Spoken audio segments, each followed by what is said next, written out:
এই নবীকে অনেক মানুষ কয় কি কোন নবী তো আমরার মতোই, নাউজুবিল্লাহ। আর জোরে কই নাউজুবিল্লাহ। নাউজুবিল্লাহ কি বাইদগা ফর্দা লাগায় কইবেন নি? জোরে কই নাউজুবিল্লাহ। মুসলমান ইমানদার আমার, নবীকে যদি কোনো মানুষ আমার মতো মনে করে, ইমান আছে না গেছে? ওই লোকের ইমান নাই। কারণ নবী তো হইল রাহমাতাল লিল আলামিন। আমার নবীর সাথে কোনো মানুষের তুলনা হয় না, আমার নবীর সাথে কোনো নবীদের তুলনা হয় না। আমার নবী এমন নবী, বেমিসাল, বেনজির, যিনি হইল রাহমাতাল লিল আলামিন। চিৎকার দিয়ে বলি আল্লাহু আকবার। রাহমাতাল লিল আলামিন নবী আমার এমন নবী, নবীজির পা মুবারক থেকে নিয়া মাথার চুলের পর্যন্ত সবকিছুই হলো রহমত এবং বরকত। ঠিক না বেটি? সবকিছুই হলো বরকত এবং রহমত। আমার নবীর হাতকে বলা হয় হাত মোবারক, নবীর দাড়িকে বলা হয় দাড়ি মোবারক, নবীর জুব্বাকে বলা হয় জুব্বা মোবারক, নবীজির প্রস্রাবকে বলা হয় প্রস্রাব মোবারক। এক কথায় নবীজির গোটা দেহের মধ্যে যা কিছু আছে সমস্ত কিছু হলো বরকত এবং রহমত। কথা বলেন ঠিক কিনা? মুসলমান ইমানদার ভাইয়ার আমার, যে সমস্ত মানুষগুলি বলে যে নবী তো আমার মতোই, কারণ নবী সংসার করছে, পরিবার আছেন, পরিজন ছিল, সংসার করছে, পরিবার, ছেলে মেয়ে, আত্মীয় স্বজন ছিল। কিন্তু মুসলমান ইমানদার ভাইয়ার আমার, যে মানুষগুলা বলে যে নবী আমার মতো, ওই মানুষগুলার জিজ্ঞাসা করবেন, একদিন যদি গোসল না করে শরীর ফাড়ার মতো গন্ধ হয়। ঠিক না বেঠি? কথা বুঝেন না আমার কথা? বুঝেন? যারা কয় যে নবী আমার মতো, ওই সমস্ত লোকেরা একদিন যদি গোসল না হরে ফাড়ার থেকে আরো বেশি গন্ধ হরে। ঠিক নেই? কিন্তু রাহমাতাল লিল আলামিনের প্রস্রাব মোবারক, পায়খানা মোবারক, গাম মোবারক। ঠিক না বেঠি? এই নবী কোনদিন আমাদের মতো হতে পারে না। ওই নবীকে যারা বলবে আমার মতো, ওই শয়তানের ঈমান নাই। কথা বলেন ঠিক না বেঠি? রাসূল আকরাম সাল্লাল্লাহু আলাইহি ওয়াসাল্লামের এক সাহাবী হযরতে আবু হুরায়রা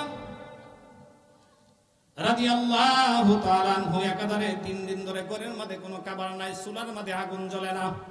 এ ভাই গভীর খেয়াল, গভীর মনোযোগ, আমলের নেওতে কথাগুলা শুনেন। 3 দিন ধরে চুলার মধ্যে আগুন জ্বলে না, 3 দিন ধরে ঘরের মধ্যে কোনো খাবার নাই। বারাক্লান্ত মন নিয়া নবীজির দরবারের দিকে অগ্রসর হলো। জোরে বলি সুবহানাল্লাহ। নবীজির দরবারের দিকে অগ্রসর হয়ে যাইতে লাগলো। এমন সময় রাস্তার মধ্যে হযরতে উমরের সাথে সাক্ষাৎ হলো। উমরকে সালাম দিল। উমরকে সালাম দিয়ে জিজ্ঞেস করলো, ভাই উমর তুমি কেমন আছো?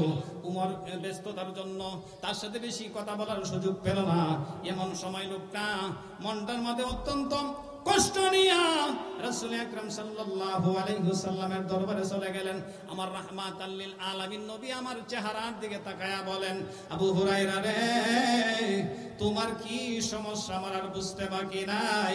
যাও যাও যাও যাও, মসজিদে নববীর ভিতরে যে সমস্ত সাহাবায়ে কেরামরা বসবাস করতেছে, সমস্ত সাহাবায়ে কেরামদেরকে গিয়া বলো যে আমি নবী সকলকে দুধ পান করাইবো, মেহমানদারি করাইবো। জুড়ে বলি সুবহানাল্লাহ।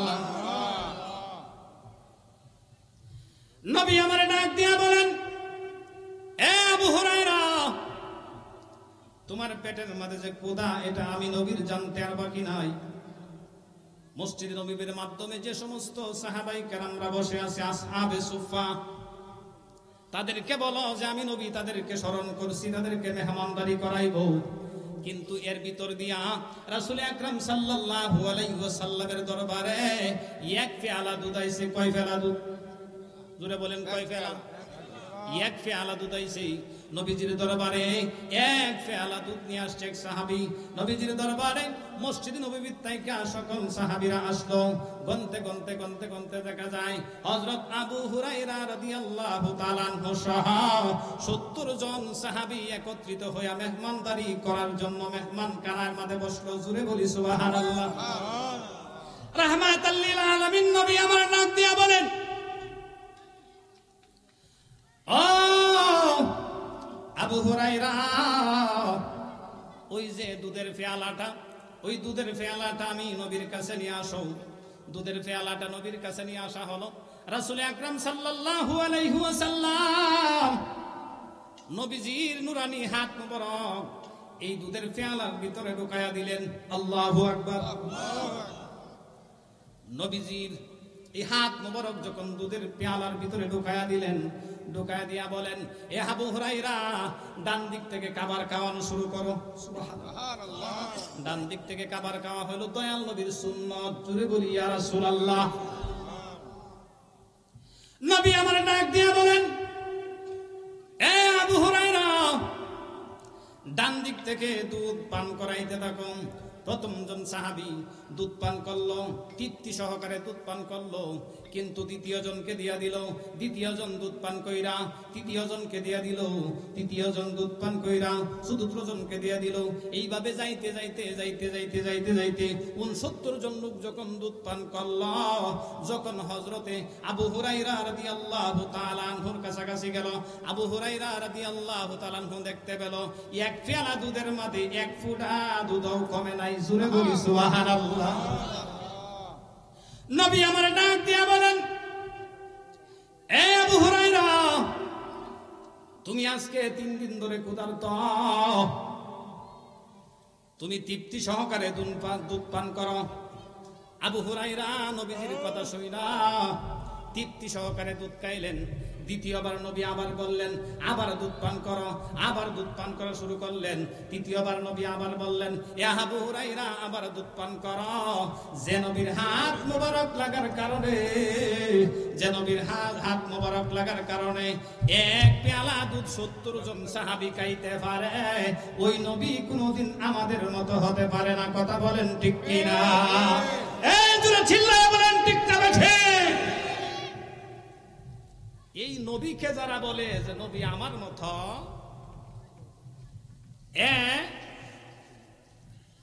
ওকে যদি আপনি জিজ্ঞাসা করেন,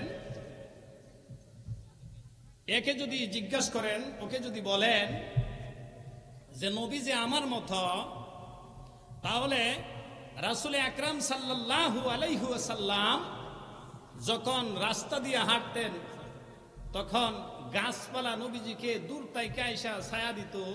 তুমি সেরাগালি কাঠমুল্লা যখন রাস্তা দিয়া যাও, কুত্তাও তো পর্যন্ত সরে না। ঠিক না বেঠিক? এই চিল্লায় বলেন ঠিক না বেঠিক? এরপরে আরেকটা কথা বলবেন, অনেক মানুষে বলে যে নবী করিম সাল্লাল্লাহু আলাইহি ওয়াসাল্লাম গায়েবের খবর দিতে পারেন না, নবী গায়েব জানেন না। উনাকে জিজ্ঞাসা করবেন, উনাকে বলবেন, নবী যদি না জানেন, আল্লাহ রাব্বুল আলামিন যে বললেন, রাসূল আকরাম সাল্লাল্লাহু আলাইহি ওয়াসাল্লাম বলেন, আউয়ালু মা খালাকাল্লাহু নূর, আল্লাহ সবার আগে আমার নূর মোবারক বানাইছেন। বানায়া আল্লাহ রাব্বুল আলামিন আউয়ালুল মুসলিমুন আজমাইন, সবার আগে মুসলমান হিসাবে, নবী হিসাবে আমাকে আল্লাহ এই জগতে সবার ঊর্ধ্বে, সবার আগে সৃষ্টি করে রাখছেন। জোরে বলি সুবহানাল্লাহ।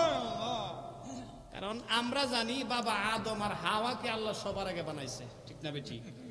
কিন্তু আদম আর হাওয়াকে আল্লাহ রাব্বুল আলামিন 1 বছর নয়, 2 বছর নয়, মুঠামুঠি 340 বছর মতান্তরে 350 বছর পর্যন্ত আদম আলাইহিস সালাতু ওয়াস সালাম, মা হাওয়া, ওনারা কান্না করতেছিলেন, লা ইলাহা ইল্লাল্লাহ, লা ইলাহা ইল্লাল্লাহ, লা ইলাহা ইল্লাল্লাহ। কিন্তু এতদিন কাদার পরেও আল্লাহ রাব্বুল আলামিন তাদের দরখাস্ত, তাদের দোয়া কবুল করেন নাই। কিন্তু আল্লাহ রাব্বুল আলামিন কি করলেন?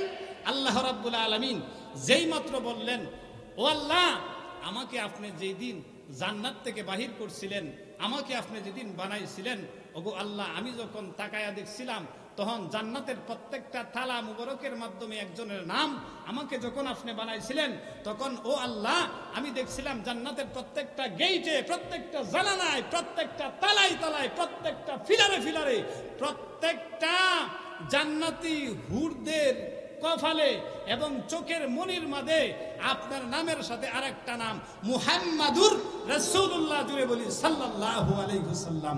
ওগো আল্লাহ, ওই নামটা যেহেতু আপনার নামের সাথে মিলিত, ও আল্লাহ, ওই নামটাকে উসিলা বানায়া আপনি আমারে মাফ করে দিন। সুবহানাল্লাহ। আল্লাহ বলেন, ও আদম, এই উসিলাটা যদি দিতা, তাহলে তোমার আর 350 বছর কাঁদতে হইতো না, আমি আল্লাহ আরো আগেই মাফ করে দিতাম। সুবহানাল্লাহ। মুসলমান ইমানদার ভাইরা আমার, আমার নবীর বিপক্ষে দুশ্মনী আজকে নতুন নয়, নবীর শত্রু নবীর দুশ্মনী আজকে নতুন নয়। রাসূল আকরাম সাল্লাল্লাহু আলাইহি ওয়াসাল্লামের যুগ থেকেই নবীর বিপক্ষে শত্রু আছে না নাই? নবী আমার ডাক দেয়া বলেন, আমি যেদিন এই জগতে আসলাম, আসার পরে আমি সাধারণ মানুষের মতো আসি নাই।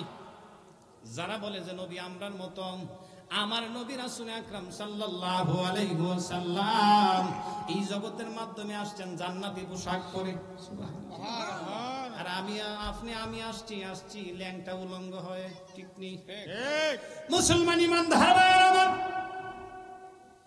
মুনাফিকের মুনাফিকি, মুশরিক মুরতাদের চক্রান্ত কিন্তু এটা আজকে নতুন নয়।